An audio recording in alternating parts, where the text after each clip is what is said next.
कर्मण्येवाधिकारस्ते मा फलेषु कदाचन मा कर्मफलहेतुर्भूः मा ते संगोऽस्त्वविकर्मणि।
मिस्टर रॉय, आपने अपनी बीवी का खून किया है।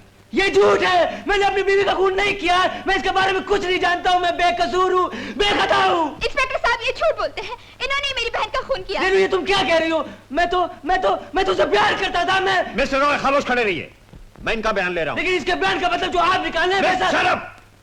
हाँ मिस रेनू, इनकी शादी मेरी बहन से पिछले साल हुई थी। मेरे बहनोई एक मशहूर पेंटर हैं। शादी के थोड़े ही दिन बाद से दोनों में झगड़ा रहने लगा। मेरी बहन को पार्टियों में जाने का बहुत शौक था। ये हर वक्त अपनी पेंटिंग में मसरूफ रहते थे और अक्सर उसके साथ जाने से इनकार कर देते थे। आज की रात भी जब मेरी बहन का खून हुआ, उससे थोड़ी देर पहले की बात है।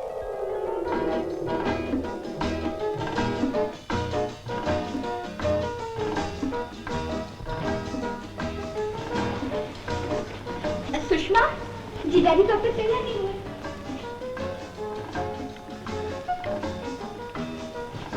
तुम अभी तक तैयार नहीं हुए? मैं क्या कह रही हूँ सुना नहीं तुमने? तुमने कुछ कहा? मैं पूछ रही हूँ तैयार कब होगे? पार्टी पर चलना है। पार्टी? कैसी पार्टी? क्या भूल गए? सिन्हा साहब ने आज हमें खाने पर बुलाया है। आज हमारी शादी की सालगिरह है ना। अरे हाँ, अरे याद आ गया। तुम ऐसा करो, तुम चलो, मैं थोड़ी देर में आता हूँ। मैं अकेली नहीं जाऊंगी। पार्टी हमारे लिए दी गई है, हमारी शादी की सालगिरह की वजह से। चलो जल्दी तैयार हो जाओ। सुषमा, इस वक्त मेरा जाना बहुत मुश्किल है। मुझे आज ये पेंटिंग पूरी करनी है। पेंटिंग पेंटिंग पेंटिंग, जब देखो पेंटिंग। तंग आ गई हूँ मैं तुम्हारी पेंटिंग से। जाने वो कौन सी मनहूस घड़ी थी जब मैंने तुमसे शादी की थी।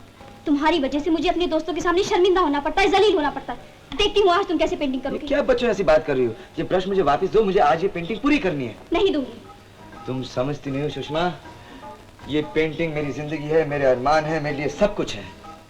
कल जब ये इंटरनेशनल एग्जीबिशन में रखी जाएगी, तुम मुझ पर फख्र करोगी। जहन्नुम में गया तुम्हारा फख्र, तुम्हारे एग्जीबिशन।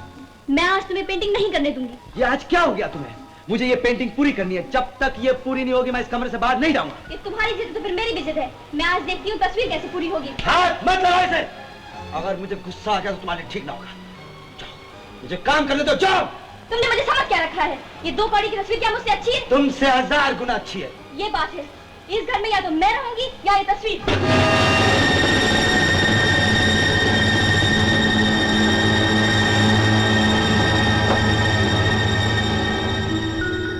जब मैं उस कमरे में पहुंची तो मैंने वो देखा जिसे देखने के लिए मेरी आंखें तैयार नहीं थी, जिसे बयान करने के लिए मेरे पास अल्फाज नहीं।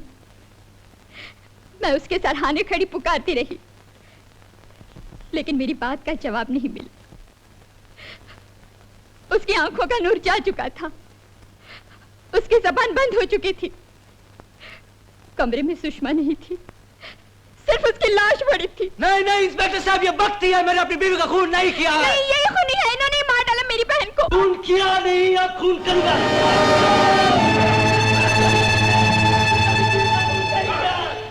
योर ऑनर, ये जो आदमी आपके सामने खड़ा है कातिल है, मुजरिम है।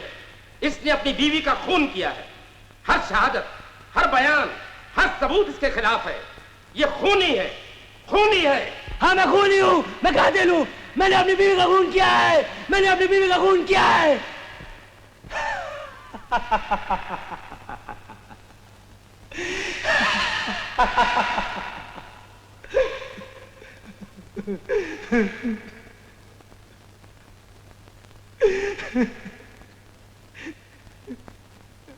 जज साहब, मैंने अपनी बीवी का खून नहीं किया है। मैंने अपनी सुषमा का खून नहीं किया है। अगर मुझे कुछ हो गया तो मैं तुम्हारा खून कर दूंगा। तुम सब लोगों को मार डालूंगा। तुम सब लोगों का खून कर दूंगा। तुम सब लोगों का खून कर दूंगा। Order, order. इस आदमी की दिमागी हालत ठीक नहीं मालूम होती। इसे मेंटल हॉस्पिटल में भेजकर पहले इसका मुआयना कराया जाए और उसके बाद डॉक्टर की रिपोर्ट अदालत में पेश की जाए।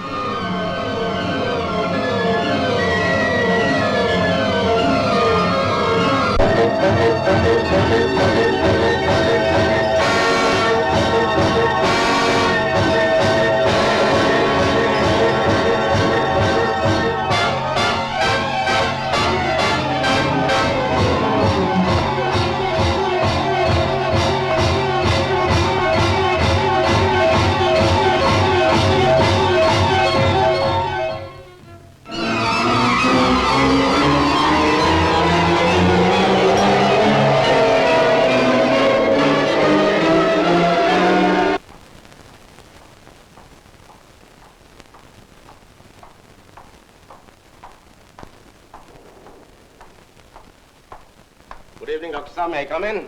आइए आइए वकील साहब। तशरीफ रखिए। Thank you. कहिए कैसे आना हुआ? मिस्टर दिलीप रॉय के सिलसिले में आया था। अदालत जानना चाहती है कि वो कैसे। तो आप हमारे मरीज और अपने मुल्जिम की खैरियत मालूम करने आए हैं? जी, मालूम करनी ही पड़ती। देखिए ना, अभी खून का मुकदमा शुरू नहीं हुआ और ये पागलपन बीच में आ गया। जी डॉक्टर साहब, आपका क्या ख्याल है? मिस्टर रॉय सचमुच पागल है या अपने आप को फांसी के तख्ते से बचाने के लिए पागल बन रहा है? आपके आने से पहले हम लोग यही डिस्कस कर रहे थे। क्यों? ओह, मैं आपका इंट्रोडक्शन कराना भूल ही गया। आप हैं इंस्पेक्टर दीवान राय, इनकी निगरानी में, और आप हैं police prosecutor mister Khanna. How do you? How do you do? Inspector Diwan, आप तो काफी वक्त गुजारते हैं मिस्टर रॉय के साथ। आपकी क्या राय है उनके बारे में? सच पूछिए तो मेरी अभी तक कोई राय ही नहीं। बड़े इंटरेस्टिंग है। कभी कभी ऐसा लगता है कि उससे ज्यादा खतरनाक पागल मैंने कभी देखा ही नहीं, और कभी ऐसा लगता है कि पागल वो नहीं, मैं हूं। ऐसी समझदारी और अक्लमंदी की बातें करता है कि दिमाग घूम जाता है। इंस्पेक्टर दीवान, ये कोई नई बात नहीं है। हर पागल कभी न कभी कोई न कोई अकल की बात जरूर करता है। डॉक्टर साहब, ये दिलीप रॉय क्या सचमुच पागल है? अभी कोई फैसला नहीं किया जा सकता, लेकिन अंदाजा यही कहता है कि उसका दिमाग ठीक नहीं। अपनी बीवी का बेमकसद कत्ल से पहले और बाद में चीखना चिल्लाना और भड़कना, उसके खिलाफ शहादतें, इन सब का एक ही नतीजा निकलता है कि वो पागल है। क्या मैं मिल सकता हूँ दिलीप रॉय से? क्यों नहीं? Hello, extension 11 please. Doctor Trivedi speaking. 27 number को यहाँ भेज दो फौरन, इसी वक्त। हाँ। इंस्पेक्टर दीवान, दिलीप रॉय आजकल करता क्या रहता है? आजकल उस पर पढ़ने का दौरा पड़ा हुआ है, कानून की किताबें पढ़ता रहता है। शायद वो अपना मुकदमा खुद लड़ना चाहता है। वकील साहब, कहीं वो आपकी जगह तो नहीं लेना चाहता? आपका मतलब है कि वकील बनने से पहले मैं पागल था? हो सकता है।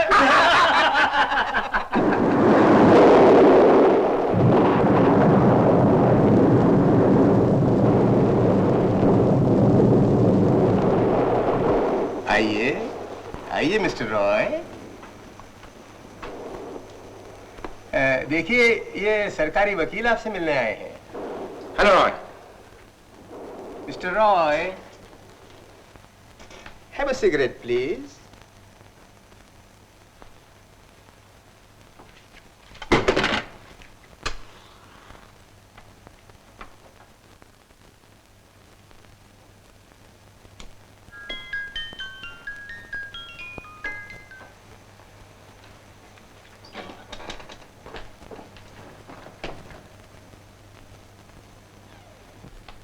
आज मौसम बहुत अच्छा है, क्यों मिस्टर रॉय?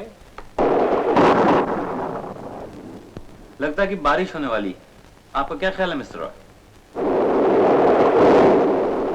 बारिश अच्छी लगती है आपको मिस्टर रॉय?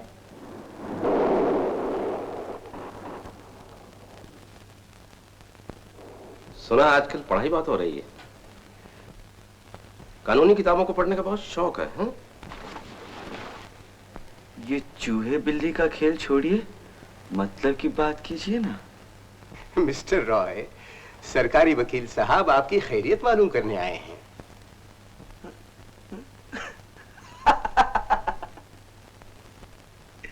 ये मेरी खैरियत मालूम करने नहीं आए, ये जानने आए हैं कि मुझे कब जल्द से जल्द फांसी के तख्ते पे चढ़ाया जा सकता है। ऐसी बातें क्यों करते हैं आप? हम सब आपके दोस्त हैं मिस्टर रॉय। मेरा कोई दोस्त नहीं। अगर ये साबित कर दिया जाए कि मैं पागल नहीं, तो मुझे फांसी के तख्ते पे चढ़ा दिया जाएगा। और अगर ये साबित कर दिया जाए कि मैं पागल हूं, तो मैं सारी जिंदगी इस पागलखाने की चार दीवारी में सड़ता रहूंगा। तुम दोनों मेरे दुश्मन हो। मिस्टर रॉय, आप दोनों मेरी जिंदगी से खेल रहे हैं। कानून के पंडितों ने अपना कमाल दिखाया, मुझे कातिल ठहराया और फांसी की तैयारी कर ली। फिर दिमाग के डॉक्टर ने अपना कमाल दिखाया, कहा मेरा दिमाग खराब हो गया और मुझे पागलखाने बंद कर दिया। अरे मेरी तो यूं भी मौत है, यूं भी मौत है। मिस्टर रॉय, आप खामखा वो बातें सोचते रहते हैं जिनका कोई वजूद ही नहीं। जाइए आराम कीजिए, आपकी तबीयत ठीक नहीं। हाँ मेरी तबीयत ठीक नहीं है, मैं बीमार हूँ। मैं ठीक भी कैसे हो सकता हूँ? कभी पागल से कातिल, कभी कातिल से पागल। डॉक्टर साहब, मैं आपके सामने हाथ जोड़ता हूँ, परमात्मा के लिए मुझे छोड़ दीजिए, वरना मैं टकरे मार मार के ये पागलखाने की दीवारें तोड़ दूंगा। चलो छोड़ दो मुझे, मैं किसी का खून कर दूंगा।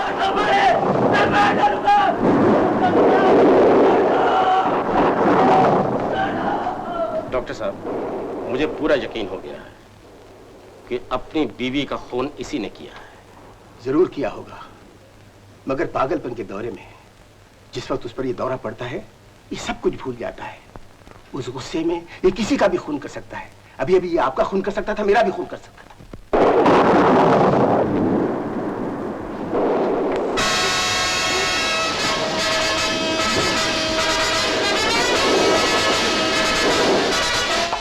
डॉक्टर मिस्टर राय भाग गए। मुझे इसी बात का डर था। चलिए वकील साहब।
देखो, सब जगह खबर करा दूं। पुलिस, वायरलेस, रेडियो, सब जगह जाना हो कर। ओके,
ये ट्राई करो जी।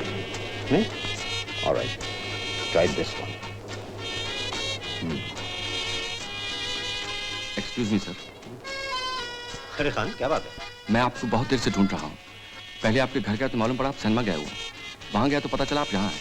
क्यों? ऐसी क्या मुसीबत आ गई? दिलीप राय पागलखाने से भाग गया है। भाग गया? जी।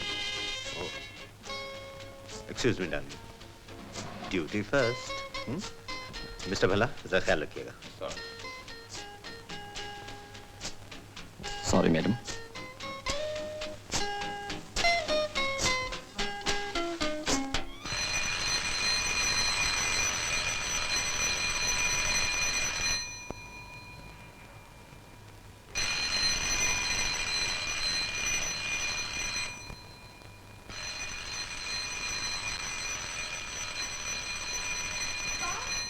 पुलिस! इंस्पेक्टर साहब। माफ कीजिएगा, आपको इस वक्त तकलीफ थी। यहाँ दिलीप रॉय तो नहीं आया? दिलीप रॉय? जी हाँ, वो पागलखाने से भाग निकला है। भाग निकले हैं? नहीं नहीं, यहाँ नहीं है। मेरा ख्याल है अगर आया तो सबसे पहले यहीं आएगा। यही है कि घबराइए नहीं, हमने पुलिस के 2 आदमी बाहर खड़े कर दिए। खान,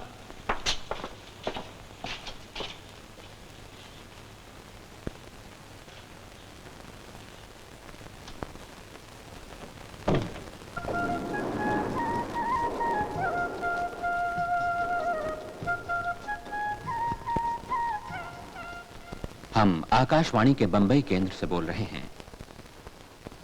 एक आवश्यक सूचना सुनिए। आज शाम पागलखाने से एक पागल भाग गया है। यह पागल बहुत खतरनाक है। उसने अपनी बीवी का खून कर दिया है। आपको चेतावनी दी जाती है कि अपने मकानों के दरवाजे खिड़कियां बंद रखें। इस आदमी का हुलिया यह है: कद 5 फुट 10 इंच, रंग गंदुमी, खड़ी नाक, दाढ़ी और सर के बाल बढ़े हुए, और वो खादी का सफेद कुर्ता पाजामा पहने हुए है। कुर्ते पर पागलखाने का 27 नंबर का बिल्ला लगा हुआ है। मैं कहता चल जाओ। तुम ठीक रही तो मैं तुम्हें कुछ नहीं कहूंगा। हट बात करो। और कौन है? और घर में कौन है? कोई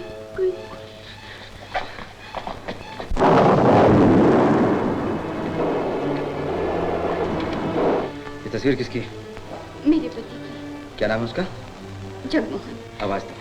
मैंने कहा ना घर में कोई नहीं। मैं कहता हूं आवाज दो। जगमोहन। जोर से। जगमोहन। मैं कहता हूं जोर से। जगमोहन। जगमोहन कोई बहरा तो नहीं? मैंने कहा ना। चुप। कमरा क्या है? किचन। घर में कोई नहीं है ना? नहीं। नौकर भी नहीं? नहीं। That's good.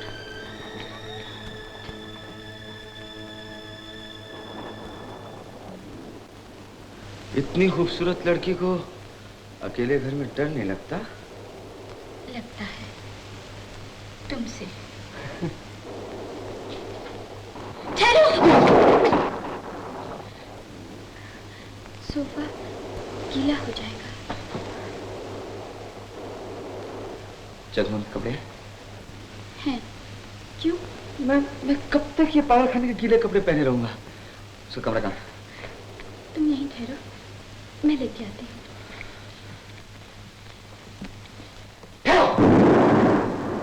मैं तुम्हें अकेला नहीं जाने दूंगा।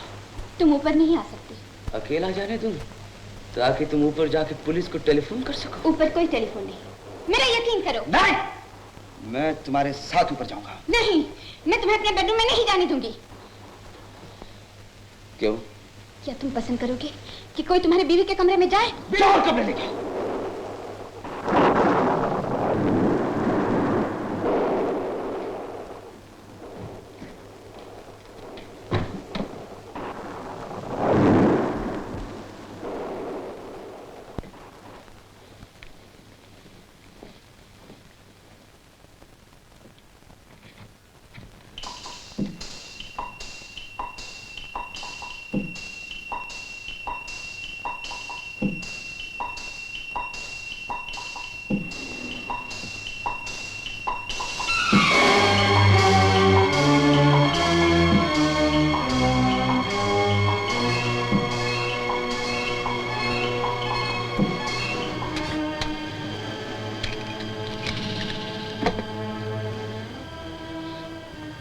कपड़े पसंद हो निकालो।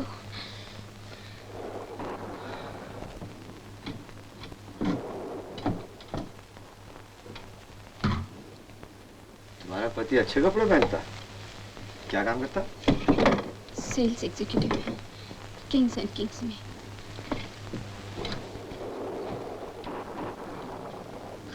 ऊपर की कमाई अच्छी मालूम होती।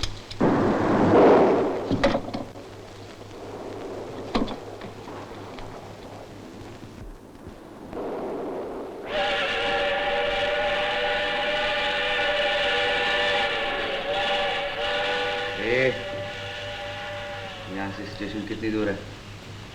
बहुत दूर। कितनी देर का रास्ता? 5 मिनट। ठीक है।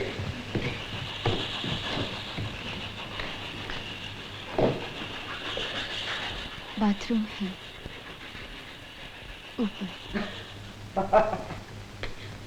तुम मुझे पागल समझती हो?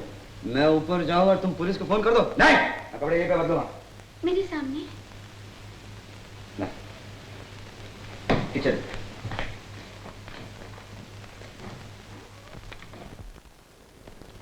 सुनो, जब तक मैं कपड़े बदलता रहूं तुम बातें करती रहो। बातें? हाँ, जोर जोर से। मैं तुम्हारी तरफ पागल नहीं हूँ। बहस मत करो, बोलो। क्या बोलूं? कुछ भी। किसके बारे में? किसी के बारे में भी, पति के बारे में, मौसम के बारे में, लेकिन बोलो। तुम्हारी आवाज मेरे कानों में बराबर आती रहनी चाहिए। अच्छा अच्छा, बोलती हूँ।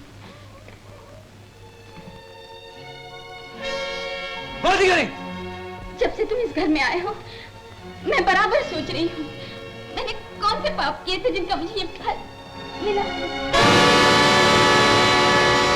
अब तुम किसी और के घर क्यों नहीं गए?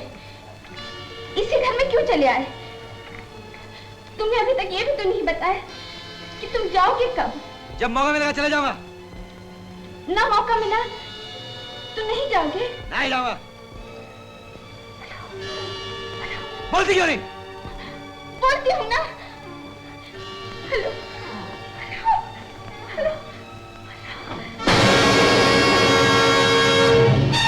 Hello, police here. Hello hello, inspector D'Souza speaking. Hello hello. फिर चालाकी? मैं तुम पे भरोसा करने की कोशिश कर रहा हूँ और तुम? मैं ये टेलीफोन। नहीं, ऐसा मत करना ऐसे। लोग टेलीफोन करेंगे, टेलीफोन न मिला शिकायत करेंगे, टेलीफोन कंपनी के लोग आ जाएंगे।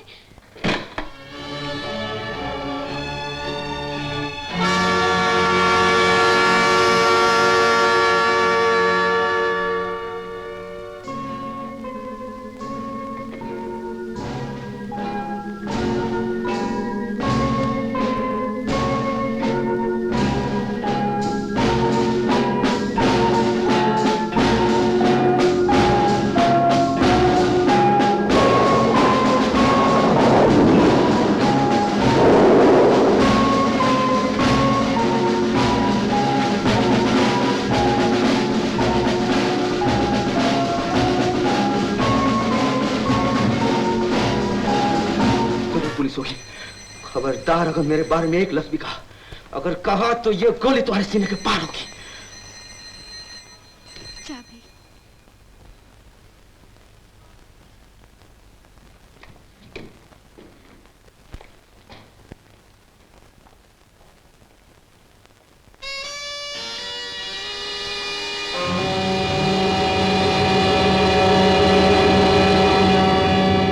कौन?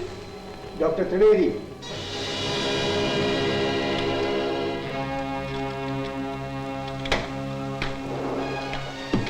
नमस्ते, कैसी हो रेखा?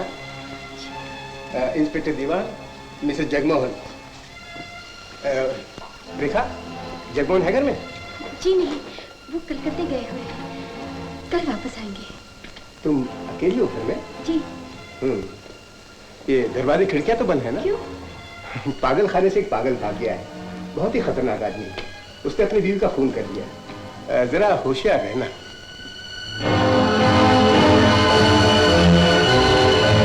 डॉक्टर साहब, डॉक्टर साहब वो। क्या बात है?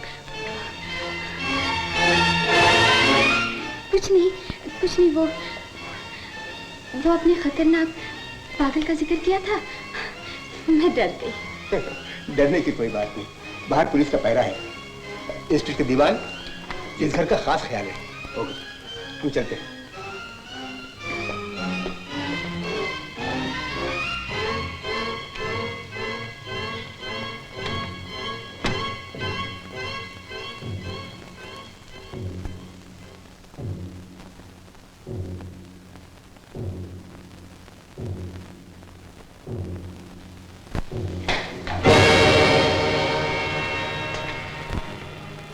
हैड भूल गया था।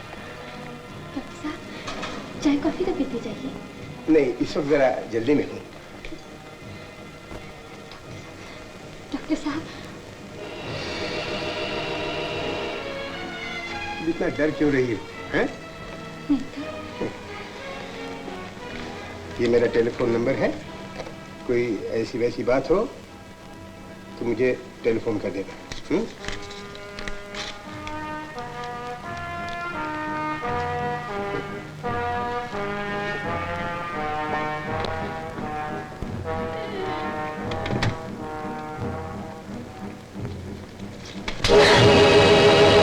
कॉफी पिला रही थी? जो कोई भी उसे बाहर सुटा दो, अंदर मत आने देना। कौन है?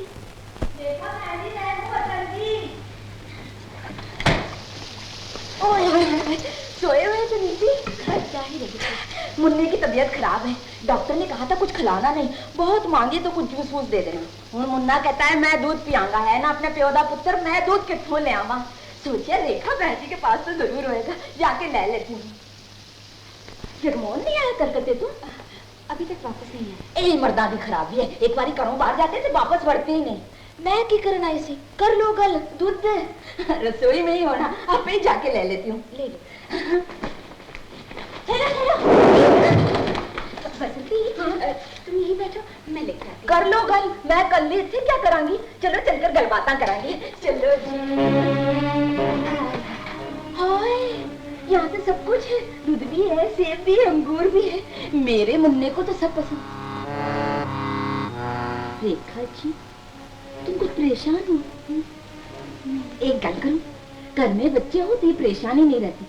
अपने पति को फंसा लो, जल्दी जल्दी 2-3 बच्चे पैदा कर लो। हूँ तो गवर्नमेंट की इजाजत भी है, बाद इसकी पता ए भी बंद कर रहे हैं। बसंती, दूध। अरे रेखा, सुनिया कुछ पागल खाने तो लग गया है। रेडियो पे सुना था। रेडियो वाले ही बड़े अजीब हैं। हम भजन कीर्तन करते पागलों की खबर सुनाने लग गए। और हुए सिनेमा के गाने, वो क्या बोलता है गाना? साजन साजन पुकारूं गलियों में, कभी किचन में ढूंढूं, कभी ड्रॉर में, साजन साजन। बेटी, तुम भी कहोगे ये रात को काम बोर करने आ गई। हमें चला मेरा ख्याल है, मुझे वैसे 2 सेब भी ले लें।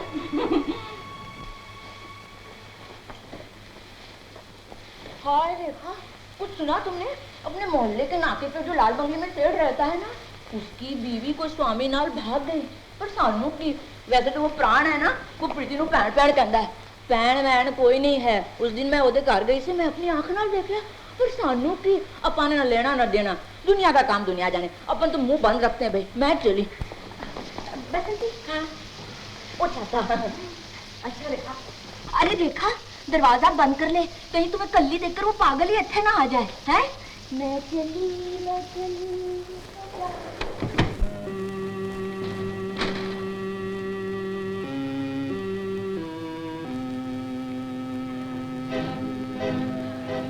तुमने उसे किचन में क्यों आने दिया? मैं क्या करती है? अगर मुझे देख लेती तो? तुम्हें क्या फर्क पड़ता है? बजाय मुझे अकेले के हम दोनों को मारते थे। खून करने की तो आदत है तुम्हें। मैंने तुम्हें क्या तकलीफ दी, क्या बिगाड़ा है तुम्हारा? मैंने तुम्हें अपने घर में छुपाया, पुलिस से बचाया, और तुम मुझसे ऐसा बर्ताव कर रहे हो जो कैदियों के साथ किया जाता है। बंद करो ये रोना। ये महज इत्तेफाक की बात है कि हम दोनों जेलर और कैदी बन गए। वरना तो मुझे जेलर बनने का शौक है, न तुम्हें कैदी बनाने का। देखो, तुमने मेरा कुछ नहीं बिगाड़ा है, सिर्फ एक रात की बात है। सुबह होने से पहले मैं यहाँ से चला जाऊंगा, लेकिन मैं चाहता हूँ इस बीच में जो वक्त है वो दोस्ती में गुजर जाए तो अच्छा है।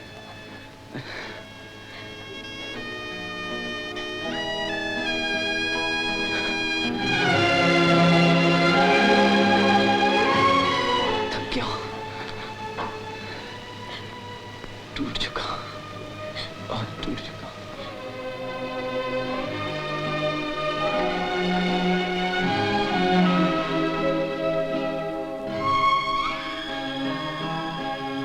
मेरी समझ में नहीं आता, मैं तुम्हारे साथ हमदर्दी करूं या अपने आप से।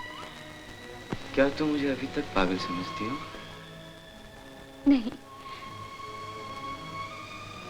क्या हम एक दूसरे के दुश्मन हैं? नहीं। तो फिर ऐसे क्यों लगता है जैसे हम दोनों एक पहाड़ के नीचे दबे हुए हैं? शायद इसलिए कि हम एक दूसरे से डरे हुए हैं। डर दुनिया की सबसे खौफनाक चीज है। ये दुनिया में इतनी बुराई नजर आती है, इसका सबब सिर्फ ये है कि हम एक दूसरे से डरते हैं। अगर हम एक दूसरे से मोहब्बत करने लगे तो दुनिया बहुत खूबसूरत हो जाए। शायद तुम ठीक कह रहे हो।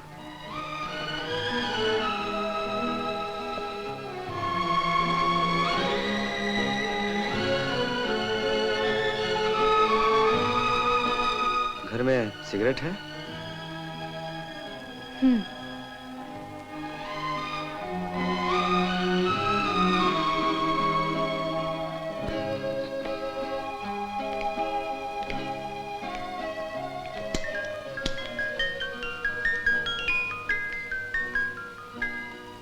तुम बहुत परेशान लग रहे हो। बुरा न मानो तो एक बात पूछूं? पूछो। तुम विस्की पीते हो?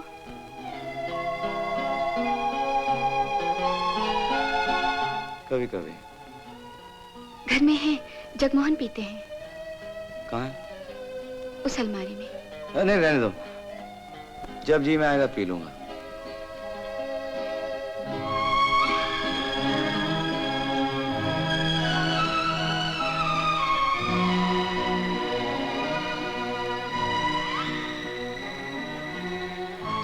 तुम जाओ ऊपर आराम करो। मैं यहीं सो जाऊंगी। यहाँ कहाँ सोगे? सोफे पर। सोफे पे सारी रात? तुम्हें मुझसे डर नहीं लगता? अब नहीं लगता। तुम भी अजीब हो। कब क्या सोचती हो? कुछ नहीं कहा जा सकता।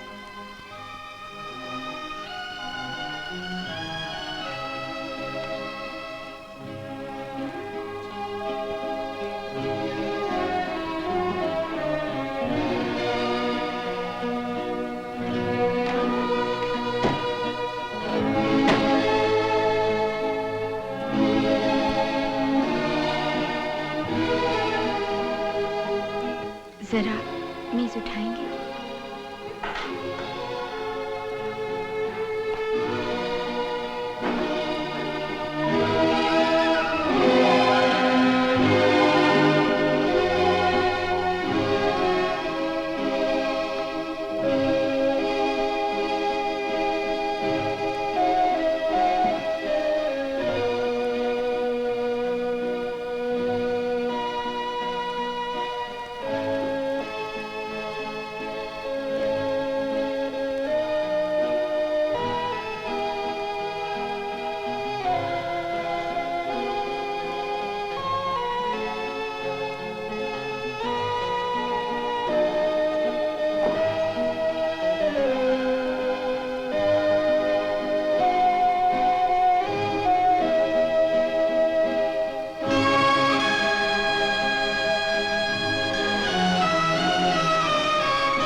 आधी रात हो गई। बत्ती बुझा दूं?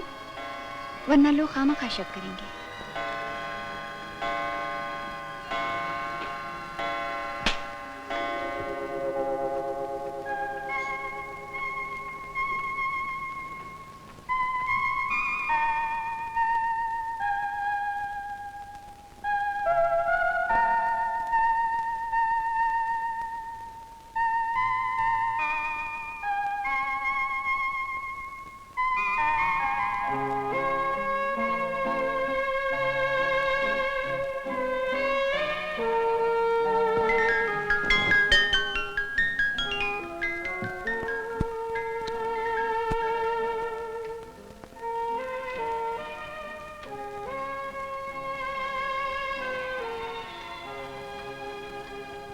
इसकी भी होगी?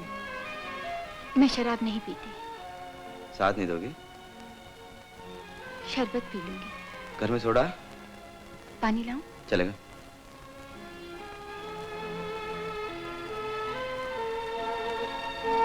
ठहरो। पीछे के दरवाजे से भाग तो नहीं जाओगी? अभी तक भरोसा नहीं। जाओ।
मैं जब छोटा था, नैनीताल में सर्दियों के दिनों में हमारे घर में चूल्हे के आगे बैठकर आग तापा करते थे।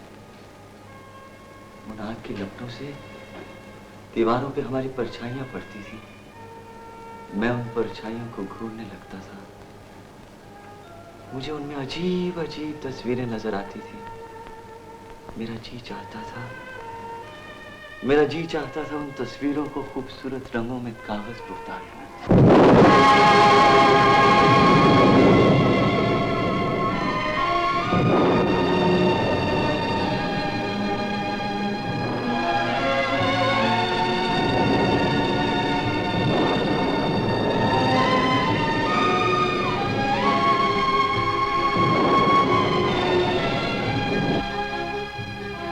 तुम बहुत खूबसूरत हो।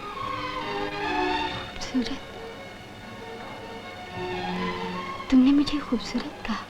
नहीं तो?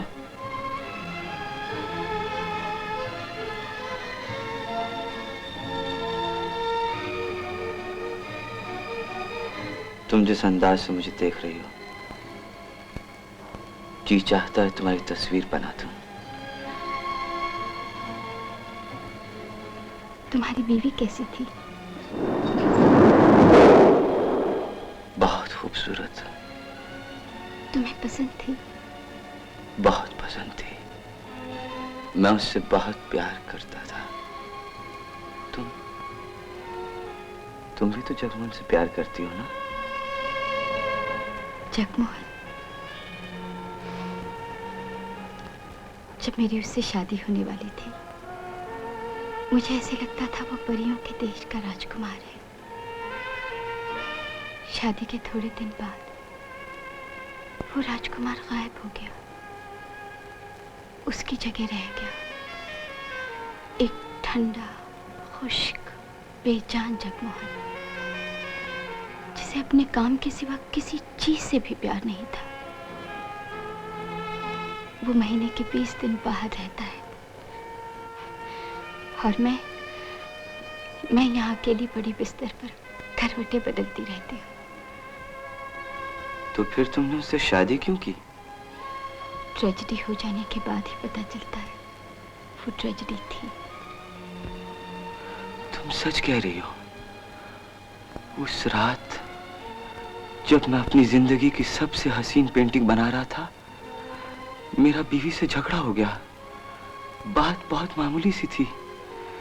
मैं ये कभी सोच भी नहीं सकता था कि इतनी छोटी सी बात मेरी जिंदगी की इतनी बड़ी ट्रेजेडी बन जाएगी। जब मैं वापस लौटा, मेरे सामने मेरी बीवी की लाश पड़ी थी। मेरी समझ में नहीं आ रहा था मैं क्या करूं। मैं पागल हो गया, दीवाना हो गया और उसके बाद पागल कुत्ते की तरह यहां से वहां।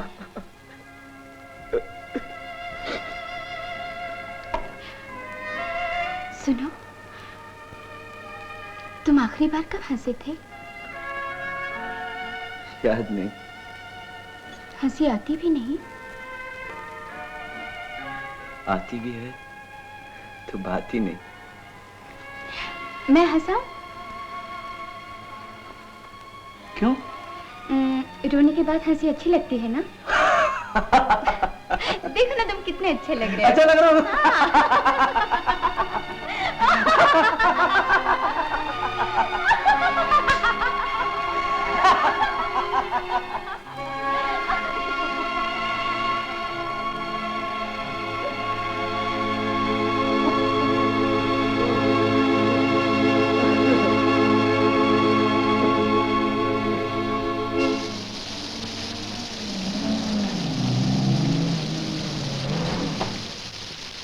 सुनो, वो पागल यहाँ तो नहीं आया? नहीं साहब।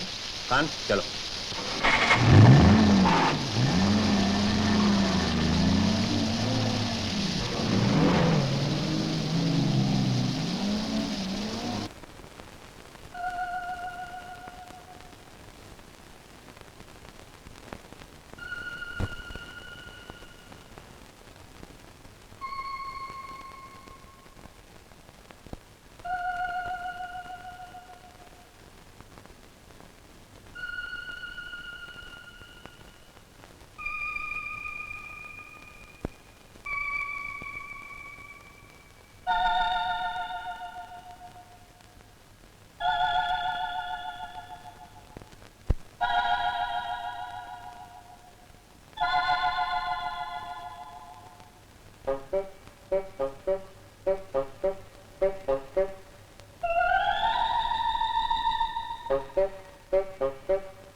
तुम डरी नहीं थी, मैं सब समझ गया हूँ, सब समझ गया। तुम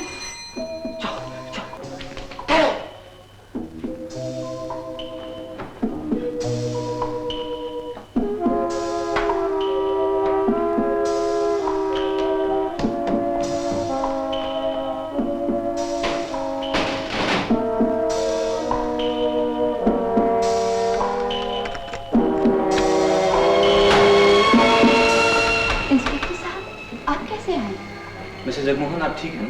हाँ, क्यों? यहाँ किसी के चीखने की आवाज सुनाई दी थी। क्या मिस्टर जगमोहन वापस आ गए? नहीं तो फिर आवाज किसकी थी? किसी की भी नहीं। आपको शायद धोखा हुआ होगा। आप क्या यहाँ सोने में सो रही थी? जी हाँ, मेरे पति आने वाले थे। बेडरूम में घंटी सुनाई नहीं देती, इसलिए मैं यहीं सो गई थी।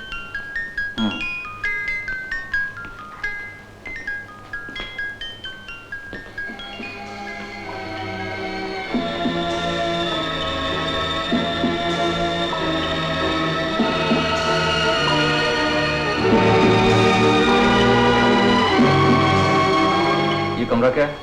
किचन।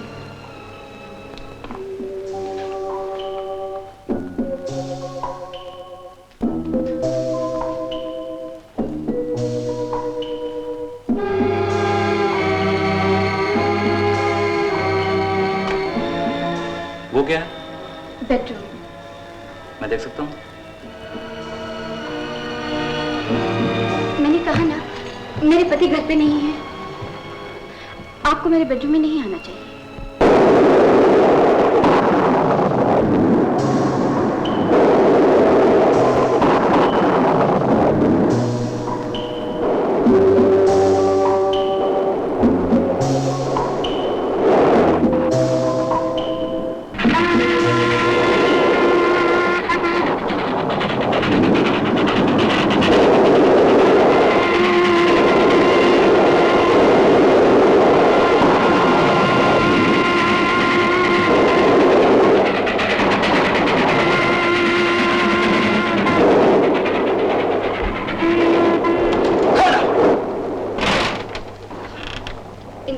चला गया। कैसे टाला तुमने उसको?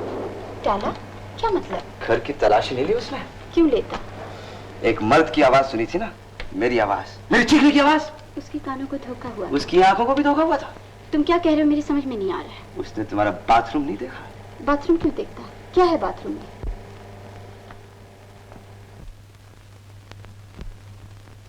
मुझे इस तरह क्यों देख रहे हो?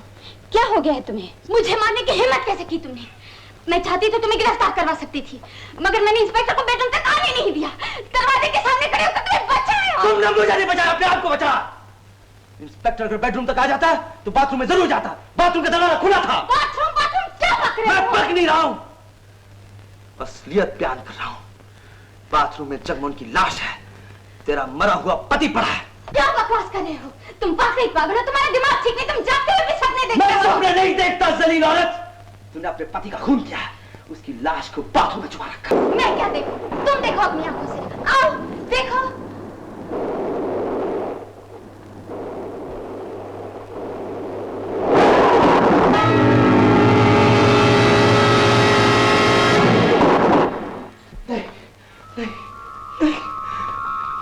मैंने उसकी लाश देखी थी, अपनी आंखों से उसकी लाश देखी थी। तुमने कुछ नहीं देखा, तुम पागल हो।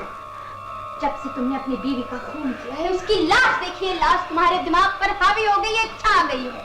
तुम जहाँ भी जाते हो वहां तुम्हें लाश दिखाई देती है, वरना कहीं कोई लाश नहीं, कहीं कोई खून नहीं हुआ। ये सब तुम्हारा वहम है, तसव्वुर है, कल्पना है तुम्हारी। शायद शायद शायद तुम ठीक कह रही हो। मेरी कल्पना है, मेरा वहम है। मैं चीते में सपने देखता हूँ। मैं पागल हो गया, पागल हो गया। तुम बहुत अच्छे हो, लेकिन तुम्हारी दिमागी हालत अभी ठीक नहीं। शांत हो जाओ, मत हलकान करो अपने आप को। मुझे माफ कर दो। मैंने तुम्हें बहुत तंग किया है,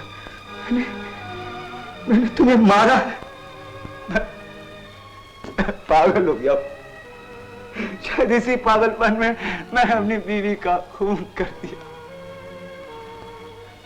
रेनू, रेनू ठीक।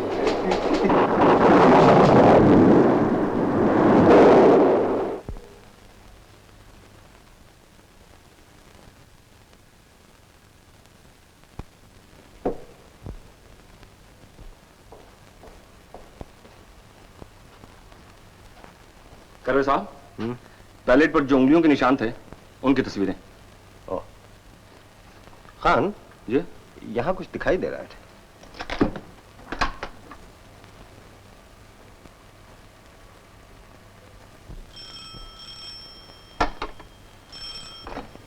हेलो इंस्पेक्टर करवे here. Oh miss Renu. Inspector साहब, कुछ पता चला उनका? मेरे जीजा जी का। हर वक्त मुझे डर लगा रहता है। मैंने उनके खिलाफ बयान दिया था ना। बयान दिया था तो क्या हुआ? कहीं मुझसे वो बदला न ले। मेरे बयान ही पर तो वो पकड़े गए थे। मेरी बहन के बाद कहीं वो मेरी जान के दुश्मन न बन गए हों। Khan, something wrong. Come on, let's go.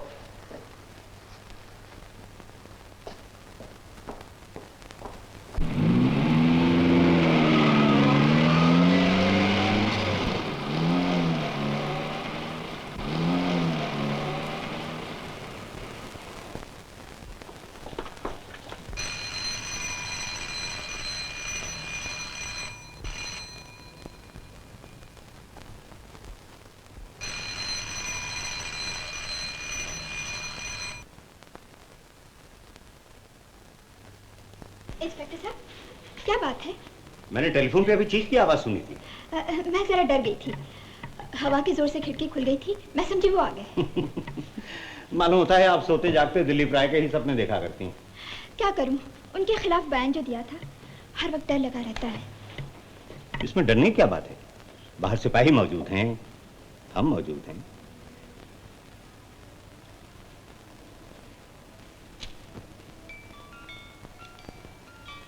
Miss Renu, Dilip राय का कमरा खुला है? क्यों? मैं जरा देख सकता हूँ? हाँ हाँ, आइए।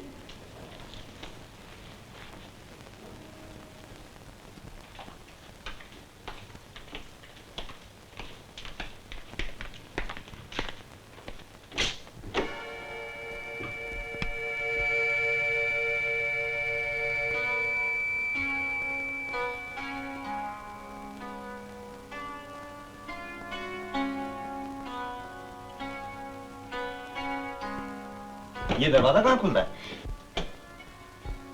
ये तो मेरा बेडरूम है। ओह, आई एम सॉरी। कोई बात नहीं, आइए।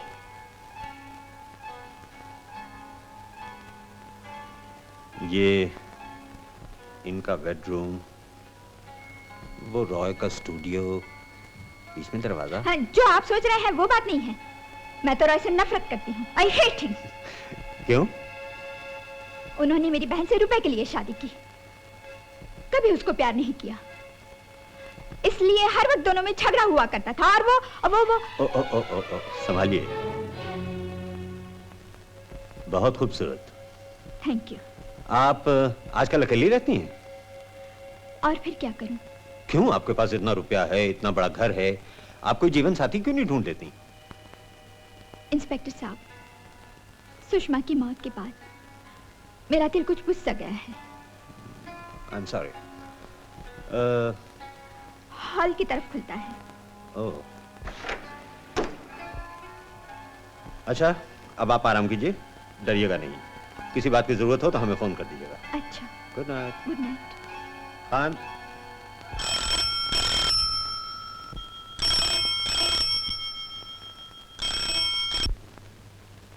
हेलो। रेनू जी, मैं खन्ना। सब ठीक है ना? वैसे तो सब ठीक है, लेकिन जीजाजी जब से पागल खाने से भागे हैं मुझे कुछ डर सा लगता है। डर लगता है? हमारे होते हुए आपको डर लगता है? देखिए, डरिए मत। कोई ऐसी वैसी बात हो तो मुझे टेलीफोन कर दीजिए। हैं? बाय।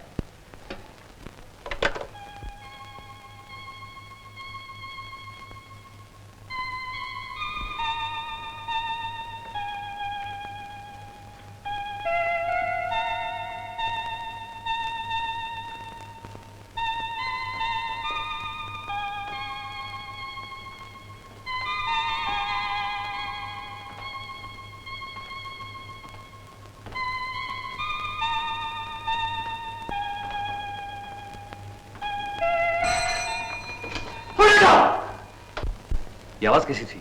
किसी मर्द की चीखने की आवाज थी। लेकिन जगमोहन तो घर में नहीं। और टेलीफोन कट भी गया। कुछ गड़बड़ लगती है। लेट्स गो एंड सी।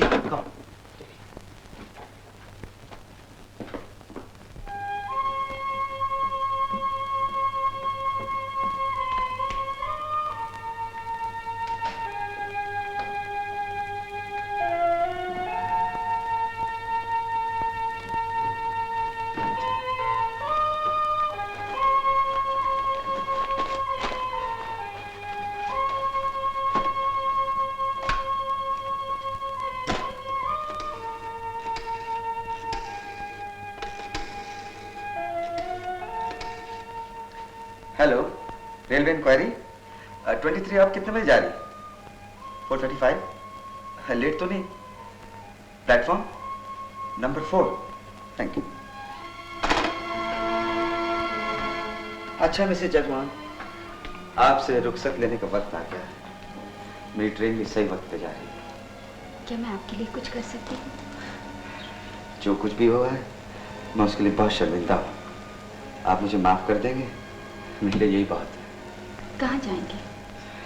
कहीं भी चला जाऊंगा, जहाँ कदम ले जाएंगे, लेकिन मैं यहाँ से बहुत दूर जाना चाहता हूँ। पत्नी का खून, पुलिस, पागलखाना, डॉक्टर, तुम्हारा घर, ऐसा लगता है चारों तरफ धुआं ही धुआं है। मैं इस धुएं से बहुत दूर जाना चाहता हूँ। मेरा दम घुट रहा है। मैं ऐसी जगह जाना चाहता हूँ जहाँ मैं आराम से सांस ले सकूं, चैन से अपने बारे में सोच सकूं।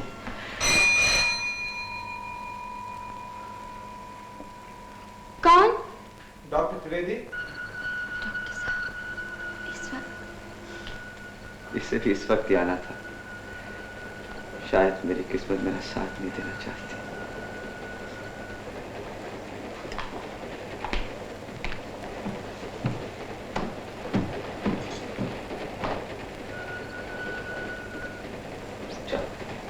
दरवाजा खोलो।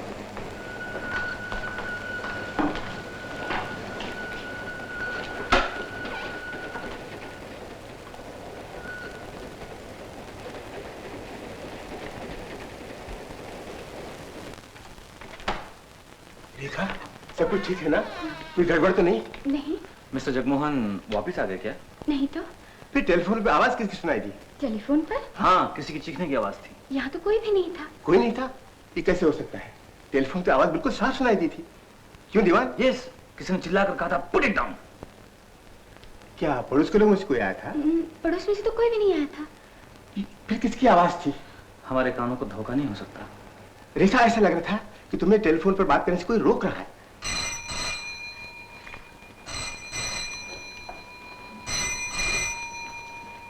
ठहरो रेखा, मैं बात करता हूँ। हेलो, कौन? ट्रंक कॉल है? कलकत्ते से?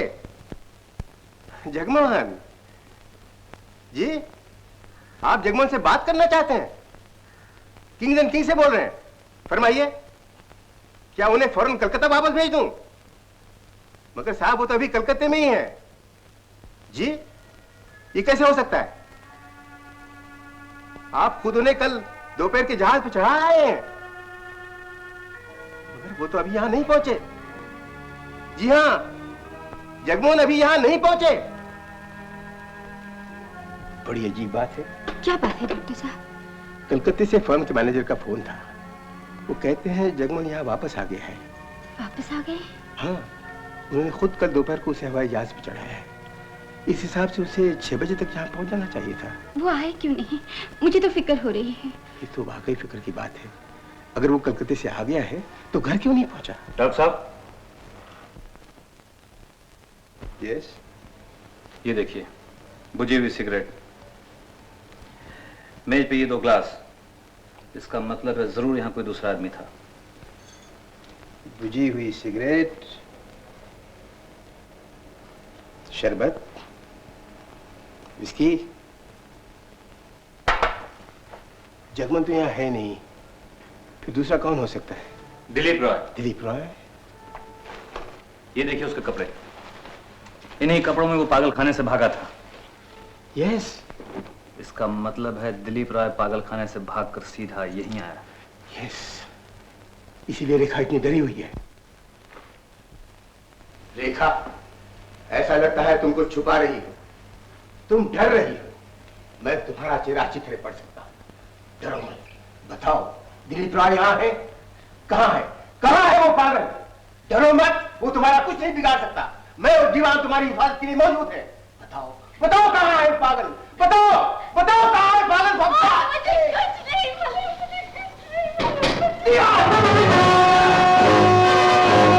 किसी ने एक कदम भी आगे बढ़ा तो गोली मार दूंगा। रॉय, बोलो!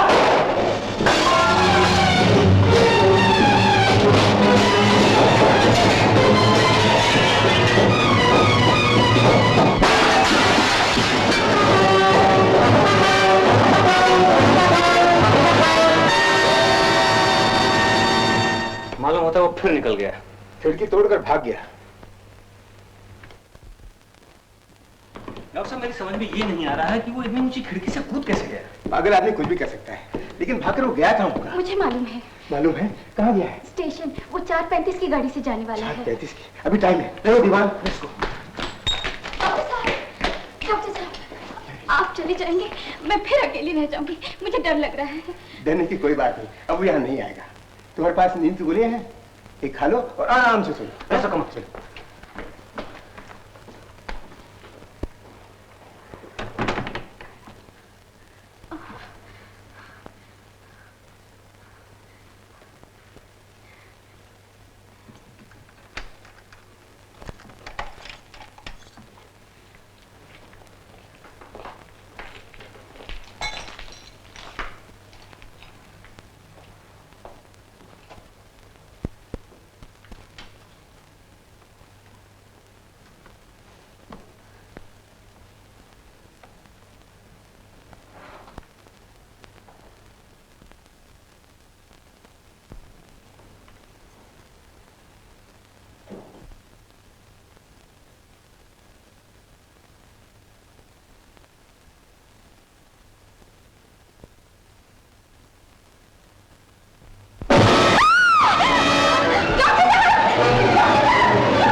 रेडियो पर सुन चुकी थी कि पागल खाने से एक पागल भाग गया है। जब मैं इस घर में दाखिल हुआ, तुमने सोचा अब मैं अपने पति के खून का इल्जाम इस पर लगा सकती हूँ, इसलिए तुमने मुझसे मीठी मीठी बातें करके मेरी अकल पर पर्दा डालने की कोशिश की, मुझे शीशे में उतारना चाहा, अगर तुम चाहती तुम भाग सकती थी। जब डॉक्टर और दीवान इस घर में आए तुम उन्हें बतला सकती थी, लेकिन तुमने ऐसा नहीं किया। तुमने ये जाहिर किया कि तुम मुझसे डरी हुई हो, लेकिन वो डर नहीं था, वो तुम्हारी चाल थी। बताओ वो लाश कहाँ? क्या कोई लाश नहीं थी? तुम पागल हो, तुमने अपनी बीवी का खून किया है। नहीं, ना मैं पागल हूं, ना मैंने अपनी बीवी का खून किया है। इस घर में कत्ल हुआ है और वो लाश मैंने अपनी आंखों से देखी है, और मैं नहीं चाहता हूं कि कोई मासूम बेगुनाह इस खून के इल्जाम में पकड़ा जाए, क्योंकि मैं जानता हूं, अरे मैं जानता हूं उसकी हालत क्या होती है। मैं तब तक इस घर से नहीं जाऊंगा तब तक इस बात का फैसला ना हो जाए कि कातिल कौन है।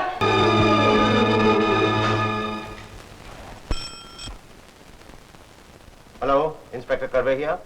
इंस्पेक्टर करवे, मैं खन्ना बोल रहा हूँ। फरमाइए। दिलीप रॉय पकड़ा गया? अभी तक नहीं? क्या कर रहे हैं आप लोग? उसे जल्द से जल्द पकड़ लीजिए। आपको मालूम है कि निहायत खतरनाक कातिल है वो। जी हाँ, कोशिश तो कर रहे हैं, उम्मीद है जल्दी पकड़ लेंगे। बाय। खन्ना साहब का फोन था, कह रहे थे राय को जल्दी पकड़ लीजिए। करवे साहब, मेरी समझ में नहीं आता हर आदमी को दिलीप राय से इतनी दिलचस्पी क्यों है। इधर मिस्टर खन्ना भी यही कह रहे हैं इन्हें जल्दी पकड़ लो, उधर मिस रेनू भी यही कहती रहती है। भाई, कत्ल के मुकदमे से लोगों को दिलचस्पी हो ही जाती है। मुझे तो ये कत्ल भी अजीब सा लगता है।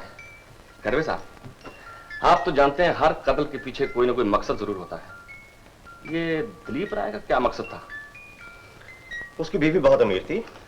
तो क्या हुआ, खुद उसके पास बहुत रुपया था। फिर कोई दूसरी औरत हो सकती है। मैंने उसके कैरेक्टर के बारे में मालूमात की हैं, सब उसकी तारीफ करते हैं।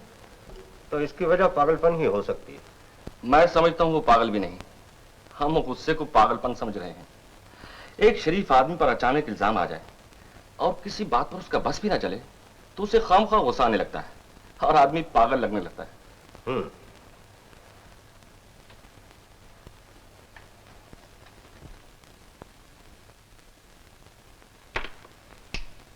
खान।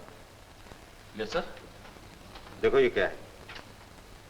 किसी जेवर के मोती लगते हैं। हाँ, मोती तो है, लेकिन कहाँ के? कान के, गले के, हाथ के? साहब, मोती कहीं के भी हों, लेकिन नोट करने वाली बात यह है कि निकले उस पैलेट में से हैं। और इस फोटो के मुताबिक उस पैलेट पर दिलीप राय और उसकी बीवी की उंगलियों के निशानात के अलावा किसी और की उंगलियों के निशान भी मौजूद है। करवे साहब, इन मोतियों का इस कत्ल से कोई ताल्लुक तो नहीं? हाँ, हो सकता है। मुझे ऐसा लगता है मैंने ये मोती कहीं देखे हैं। कहाँ देखे? हेलो करवे ही आप? क्या क्या देखा है? कहाँ? मैं भी आता हूं। क्या हुआ? Come on, let's go.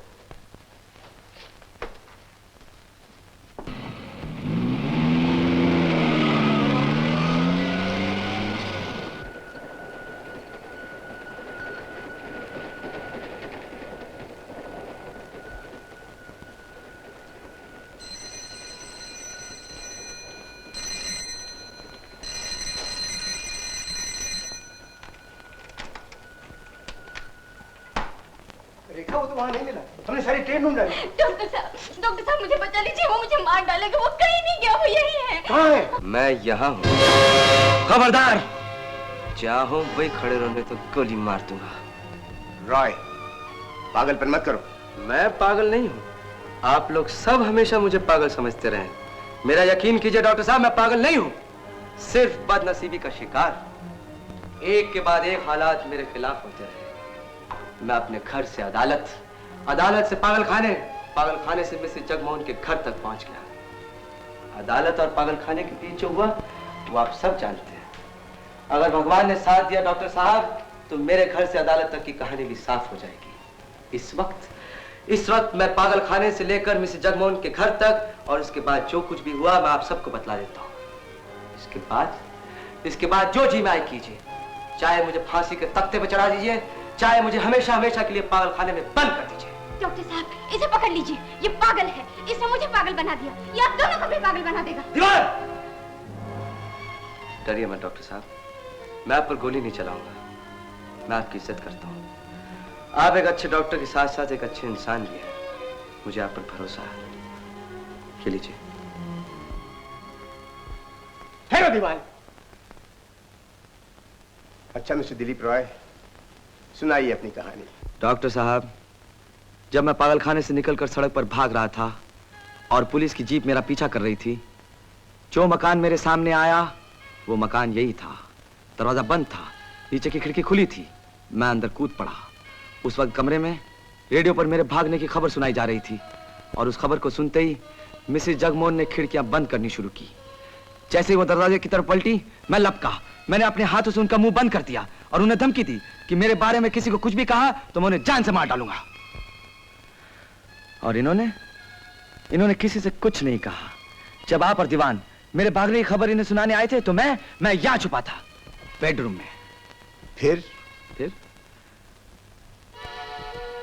थोड़ी सी लड़ाई झगड़े के बाद हमारी दोस्ती हो गई। मिसेस जगमोहन ने मुझे शराब पिलाई, मैंने पी। फिर ये मेरे पास बैठ गई। हम दोनों थक गए थे, ये अपने बोझ से और मैं अपने बोझ से। फिर हम दोनों ने तय किया, 2 दिन की जिंदगी में क्या रखा है, सब गम भूल के हमें हंसना चाहिए। हम हंसते रहे, हंसते रहे, हंसते रहे। फिर मैं थोड़ी देर के बाद सो गया। ये झूठ है, बकवास है। मेरी और इसकी दोस्ती कभी नहीं हुई। जब से ये इस घर में आया मैं कैदी की तरह हूँ। इन्हें कहने दो रेखा। हाँ मिस्टर रॉय, मैं थक गया था। ना जाने मैं कितनी देर सोता रहा। जब मेरी आंख खुली, अच्छी खासी रात बाकी थी। मैंने देखा मिसेस जगमोहन मेरे पास नहीं थी। मैं घबरा के उठा, इधर उधर तलाश करने लगा। जैसे ही मैं बाथरूम में पहुंचा, मेरी सांस नीचे की नीचे, ऊपर की ऊपर रह गई। ये पागल है, इसका दिमाग खराब है, इसकी किसी बात का यकीन मत कीजिए। मिस्टर रॉय, आपकी सांस नीचे की नीचे और ऊपर की ऊपर क्यों रह गई? क्या देखा आपने? जगमोहन की लाश। जगमोहन की लाश? नहीं, ये कैसे हो सकता है? मैंने जगमोहन की लाश अपनी आंखों से देखी है, मेरा यकीन कीजिए। आओ दीवान, बाथरूम में। डॉक्टर साहब, जगमोहन की लाश अब वहां नहीं है। लाश वहां थी, अब नहीं है? क्या कह रहे हैं? यही तो मैं कह रही हूँ। ये सब इसका वहम है, तस्वुर है, कल्पना है। हाँ, मैं भी इसे कल्पना समझता था डॉक्टर साहब। लेकिन जब आप यहाँ आए और टेलीफोन पे बात हुई कि जगमोहन कलकत्ते से वापस आ गया है, तो मुझे यकीन हो गया जगमोहन इस घर में आया था और उसका खून यहाँ पर हुआ है। तब मैंने सोचा, अगर मैं यहाँ से चला गया तो कोई ये बतलाने वाला ना होगा कि लाश यहाँ पर थी, क्योंकि इसका चश्मदीद गवाह सिर्फ मैं हूं। तब मैंने फैसला किया, अपनी जान पर खेल जाऊंगा, लेकिन इस घर से नहीं जाऊंगा, क्योंकि मैं नहीं चाहता था कि इस खून के इल्जाम में दूसरा कोई बेगुनाह आदमी पकड़ा जाए। मिस्टर रॉय, ये क्या जिन और भूतों की कहानियां सुना रहे हैं आप? और आप चाहते हैं कि इस पर यकीन भी कर लें? लाश के पांव नहीं होते मिस्टर रॉय जो चलकर बाहर चली जाए। अगर आपने लाश देखी तो बताइए कहां है? लाश यहां है।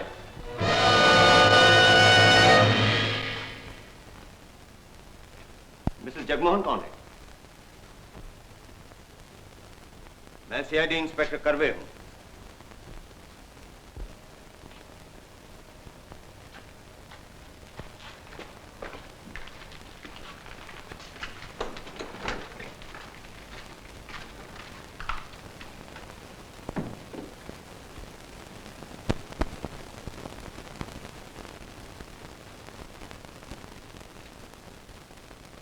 जगमोहन, आप जरा शनाख्त के लिए आएंगे?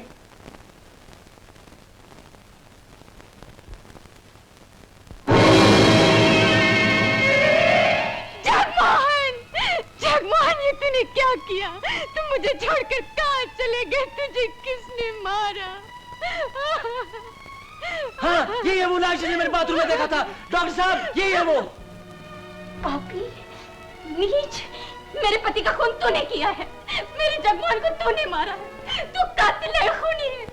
इंस्पेक्टर साहब मुझे ले जाइए। इसने मेरे पति का खून किया है, मेरी मांग का सिंदूर झाड़ा है, मेरा सुहाग लूटा है, मेरा घर बर्बाद किया है। इंस्पेक्टर साहब, इसे ले जाइए। इंस्पेक्टर साहब, ये कातिल है। ये झूठ है, सरासर झूठ है। ये औरत झूठ बोल रही है। झूठ ये नहीं, आप बोल रहे हैं। इंस्पेक्टर साहब, अगर इजाजत हो तो मैं इस मामले में कुछ कहूं। बोलिए। आप दिलीप राय को तो जानते हैं? जानता हूं। ये अपनी बीवी का खून के इल्जाम में पकड़े गए थे। और ये भी जानते हैं कि इन्हें पागलखाने भेज दिया गया था? मुझे मालूम है। इंस्पेक्टर साहब, मेरे ख्याल में ऐसा हुआ होगा। दिलीप राय जब पागल खाने से भागा और छुपने का ठिकाना ढूंढ रहा था, रास्ते में उसे जगमोहन मिल गया। जगमोहन ने रेडियो पर उसका हुलिया और नाम सुन लिया था। जगमोहन ने दिलीप राय को देखते ही पकड़ने की कोशिश की और इसी हाथापाई में दिलीप राय ने जगमोहन का खून कर दिया। इंस्पेक्टर साहब, ये डॉक्टर साहब, आपकी क्या राय है इस बारे में? इंस्पेक्टर साहब, दिलीप रॉय हमारे चार्ज में था। जब ये अस्पताल से भागा तो इस पर पागलपन का दौरा पड़ा हुआ था। उस हालत में ये किसी का भी खून कर सकता था। इंस्पेक्टर साहब, मैंने इस आदमी को जिंदा कभी देखा ही नहीं है। पहली बार इसकी लाश देखी थी, वो भी इस घर में, इस बाथरूम में। इस बाथरूम में देखी थी तो बाहर कैसे चली गई? मुझे नहीं मालूम। आपके लाश देखने और उसके गायब होने के बीच में क्या हुआ, कुछ याद है आपको? मुझे कुछ याद नहीं।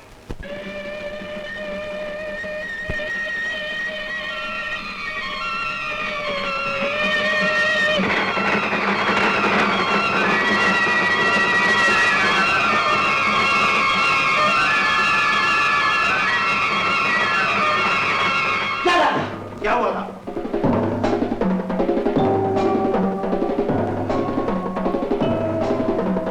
लाश यहां पर थी। मैंने घर से बाहर ना चाहा। दरवाजे तक पहुंचा, घंटी बजी। मिसेस जगमोहन। इससे पहले मैं उनसे कुछ बात कर सकूं, मैंने कहा जाके दरवाजा खोलो। मैं बेडरूम की तरफ भागा, जाके चुप किया। दरवाजा खुला, एक आदमी आया, आपस में बातचीत हुई। दोनों किचन गए। किचन से बाहर मिसेस जगमोहन आई, आकर मेरे सामने खड़ी हो गई। मुझे कीहोल से कुछ दिखाई नहीं दे रहा था। मैंने समझा वो मुझे बचाना चाहती थी। नहीं, मुझे नहीं, वो अपने आप को बचाना चाहती थी। मेरी बदकिस्मती देखिए, इत्तेफाक से उसी वक्त 3 माह से गुजरी। उसके शोर में सब कुछ दब गया। ना मैं कुछ देख सका, ना कुछ सुन सका। फिर थोड़ी देर बाद दरवाजा खुला। आदमी जा चुका था। बाथरूम में लाश नहीं थी। जहां लाश देखी थी वो बाथरूम यही है? हाँ, यही है।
मिस्टर रॉय, जो आदमी यहाँ आया था आप उसे जानते हैं? जानता हूं। कहाँ है वो आदमी? इस वक्त यहाँ। यहाँ?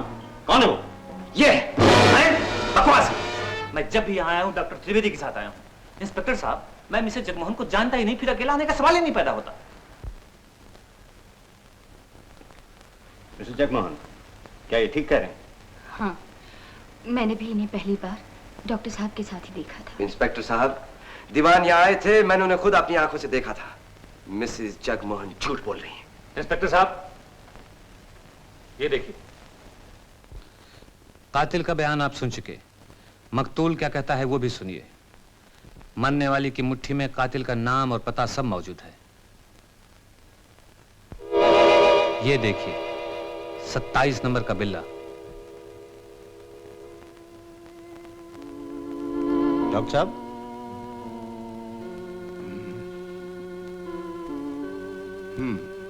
ये पागल खाने का बिल्ला है जो दिलीप राय की कमीज पर लगा हुआ था जब वहां से भागा था। इंस्पेक्टर साहब, ये बिल्ला मिस्टर जगमोहन के हाथ में उस वक्त आया होगा जब दिलीप राय ने जगमोहन के ऊपर हमला किया होगा और दोनों में हाथापाई हुई होगी। ऐसे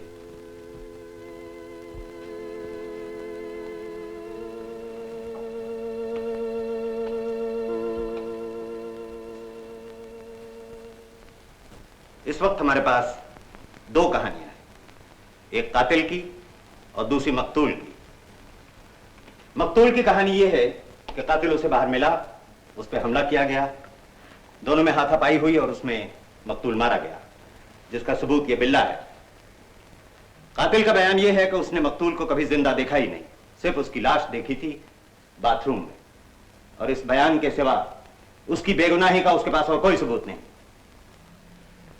अब यह फैसला करने के लिए कि हकीकत क्या है, यह मालूम करना बहुत जरूरी है कि मिस्टर जगमोहन अपने घर में जिंदा वापस आए थे या नहीं।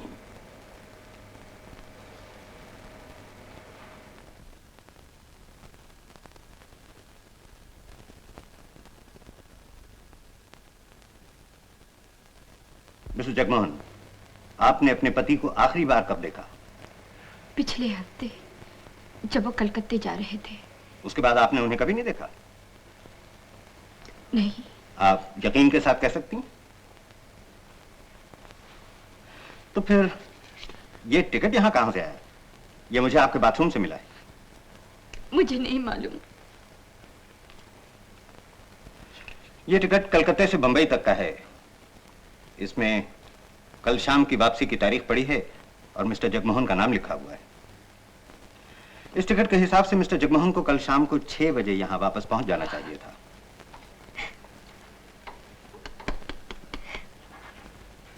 डॉक्टर साहब जी, ये टिकट एक बात जरूर साबित करता है कि मिस्टर जगमोहन कल शाम को यहां आए जरूर थे, वरना ये टिकट यहां कैसे आता?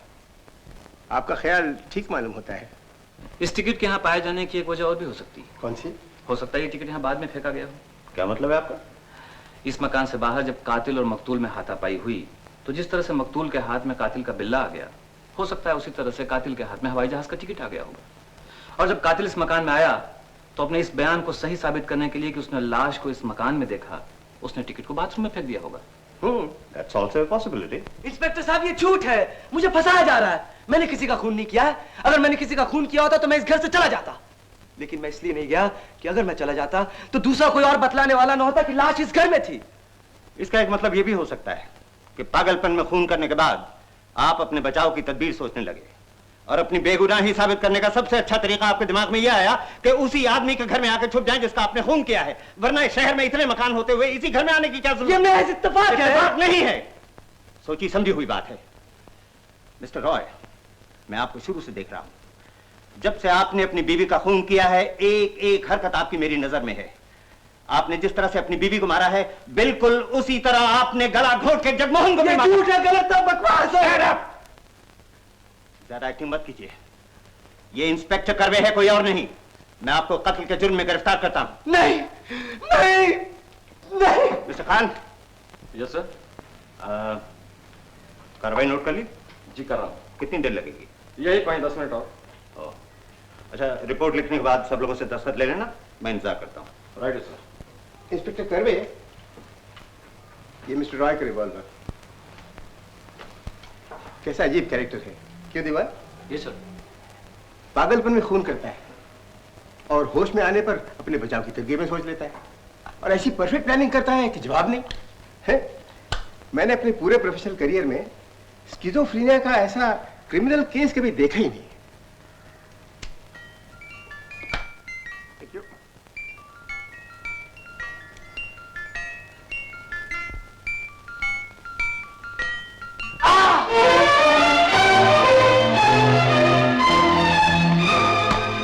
क्या कर रहे हो? इंस्पेक्टर साहब, जाने से पहले मैं मिस्टर दीवान से एक बात पूछना चाहता हूँ। अब जो पूछना है अदालत में पूछना। अदालत तक पहुंचते पहुंचते बात पूछने का वक्त निकल जाएगा। वो बात सिर्फ यही पूछी जा सकती है इसी वक्त, इसके बाद नहीं। प्लीज इंस्पेक्टर साहब। पूछने दीजिए, क्या हर्ज है? पूछो।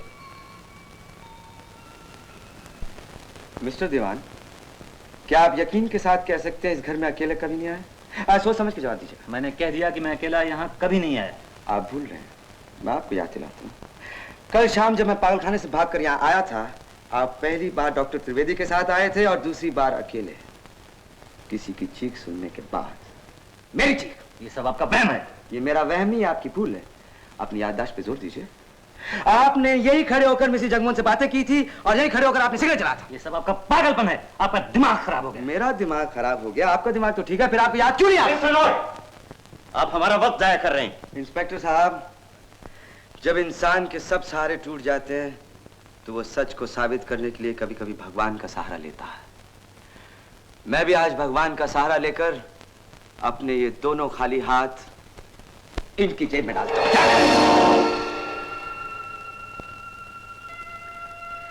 कभी कभी इंसान की भूल भगवान का इंसाफ बन जाती है। देखिए, आज भगवान ने फिर मदद की। ये तो सिगरेट लाइटर है। मिस्टर दीवान से पूछिए इनके पास कहां से आया। इसमें पूछने की क्या बात है? ये किसी के पास भी हो सकता है, बाजार में आम मिलता है। हाँ, इसे मैंने बाजार से खरीदा है। ये मेरा लाइटर है। आप झूठ बोल रहे हैं, ये लाइटर मेरा है। जब आप अकेले यहाँ पर आए थे, आपने अपना सिगरेट इसी लाइटर से जलाया था और इत्तेफाक से अपने साथ ले गए थे। इसी इत्तेफाक को मैं भगवान का इंसाफ कहता हूँ। मिस्टर रॉय, इस लाइटर में ऐसी क्या खास बात है जो आप कहते हैं ये आपका है? ये लाइटर मुझे मेरी साली ने दिया था। Inspector Khan,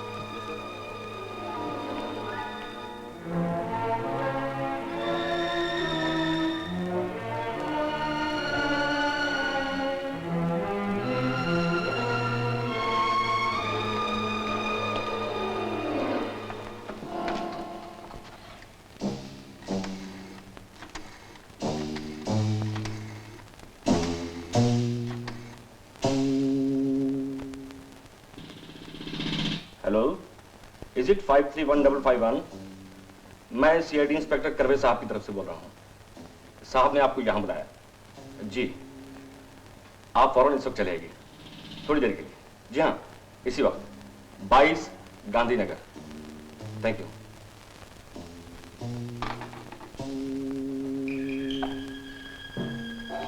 Khan, yes please. Report पूरी करने से पहले ऊपर जाके अच्छी तरह घर का जायजा ले लो। Alright sir.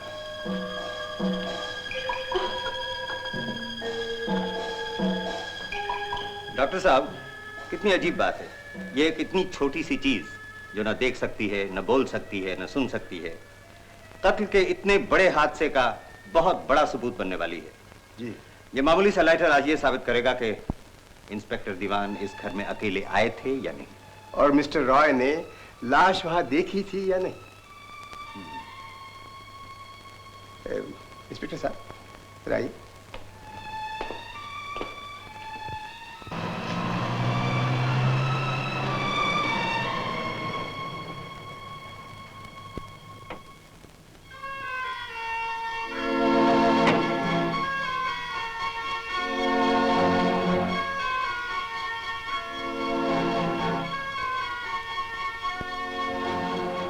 रेनू, अच्छा किया तू आ गई।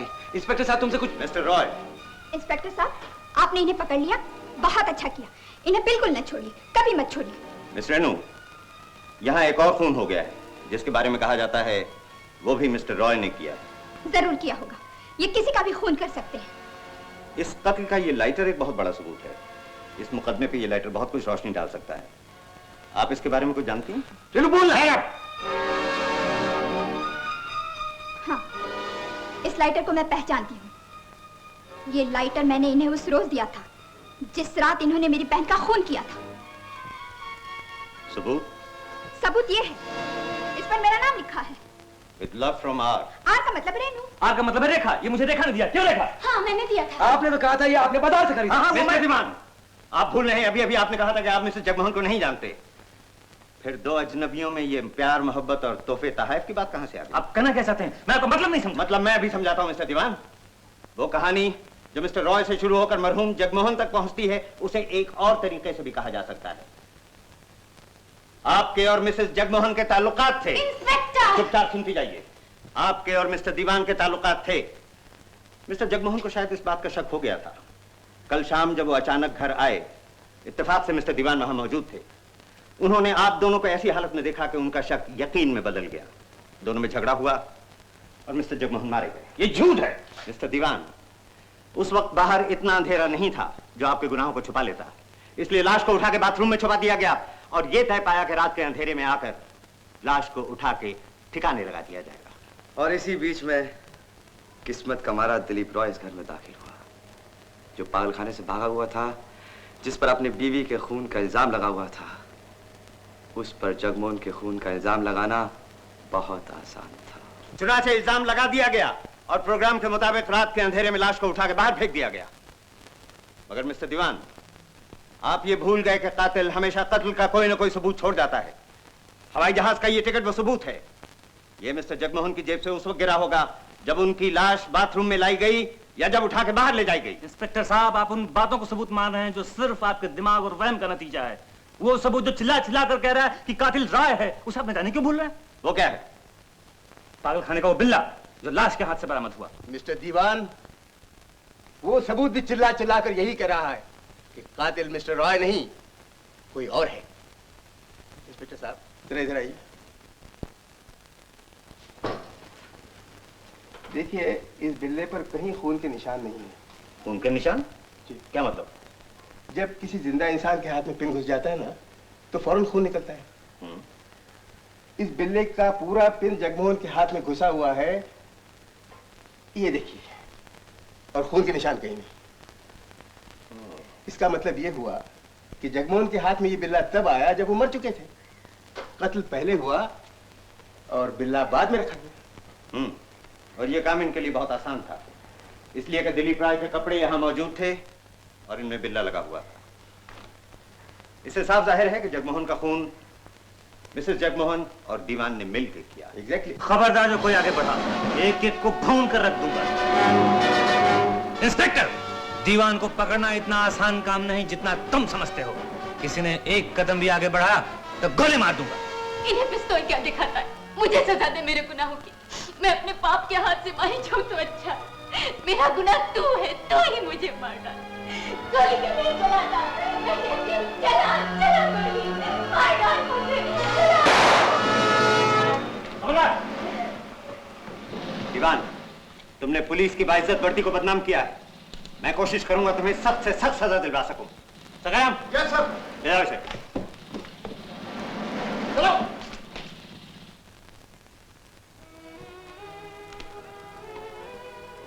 मिस्टर रॉय, मैं आपकी हिम्मत की दाद देता हूं। इसके बावजूद भी कि आप पे इतनी मुसीबतें पड़ी, आपने एक अच्छे शहरी होने की हैसियत से कानून की मदद की। अगर मेरे बस में होता तो मैं आपको फौरन बरी कर देता। आप इन्हें कैसे बरी कर सकते हैं? ये तो मेरी बहन के कातिल हैं। नहीं मिस रेणु, ये कातिल नहीं है, सिर्फ हालात का शिकार है। पहला खून जिसमें ये पकड़े गए उस वक्त हुआ जब ये उस कमरे से बाहर जा चुके थे जिसमें कत्ल हुआ, और दूसरा खून उस वक्त हो चुका था जब ये उस कमरे में दाखिल हुए। और दोनों हादसात के पीछे एक औरत थी। औरत? जी, दूसरी मर्तबा मिसेस जगमोहन और पहली मर्तबा आप। मैं? क्या कह रहे हैं आप? मिस रेणु, आपकी बहन बहुत अमीर थी ना? अगर आपकी बहन के कत्ल के जुर्म में रॉय को फांसी हो जाती तो उस दौलत का मालिक कौन होता? आप। इसके लिए क्या मैं अपनी बहन का खून कर दूंगी? खून कर दूंगी नहीं, कर दिया। आपका दिमाग खराब हो गया है। मेरा दिमाग खराब नहीं हुआ है मिस रेणु, आपकी नीयत खराब हो गई थी। आपका कमरा दिलीप रॉय के कमरे के बराबर था, आप वहां मौजूद थी, फिर भी आपने अपनी बहन को बचाने की कोशिश नहीं की। मैं डर गई थी। आप डरी नहीं, मौके का फायदा उठाना चाहती थी। जब दिलीप रॉय और आपकी बहन में झगड़ा हुआ और वो उसे धक्का देकर बाहर चला गया, आपने कमरे के अंदर जाकर उसका गला घोट दिया। मैं उस कमरे में कभी गई नहीं थी। आप उस कमरे में जरूर गई थी और आपने अपनी बहन का खून किया। क्या बकते हैं आप? Shut up. आपके ये मोती कहाँ है? कौन से मोती? जो इस कड़े में लगे हुए थे। गुम हो गए होंगे। गुम नहीं हुए, मेरे पास है। ये देखिए, जब आप अपनी बहन का गला घोंट रही थी और वो छुड़ाने की कोशिश कर रही थी, ये मोती मिस्टर रॉय की कलर पैलेट में गिर गए थे। ये उस कत्ल की आखिरी कड़ी और मुकम्मल सबूत हैं। मिस रेणु, मैं आपको आपकी बहन सुषमा के कत्ल के जुर्म में गिरफ्तार करता हूं। आखिर में ऐसा लगता है मिस्टर रॉय कि वाकई हम सब पागल थे, एक आप ही अकेले थे जिसका दिमाग सही था। डॉक्टर साहब, ये इत्तेफाक था। रेनू ने अपनी बहन का खून किया और उसका इल्जाम मुझ पर लगाया गया, ये भी इत्तेफाक था। पागलखाने से भागकर इस घर में आया, शायद ये भी इत्तेफाक था। यहाँ पर आने के बाद जगमोहन के खून का इल्जाम मुझ पर लगाया गया, हो सकता है ये भी इत्तेफाक हो, मगर इन सब इल्जामों से बरी हो जाना ये इत्तेफाक नहीं था। हम सब के ऊपर जरूर एक ऐसी ताकत है जो सच को झूठ और दिन को रात से अलग करती रहती है। डॉक्टर साहब,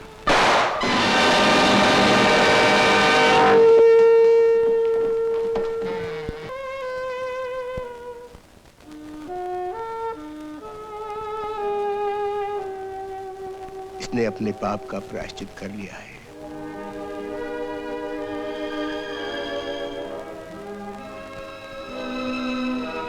काश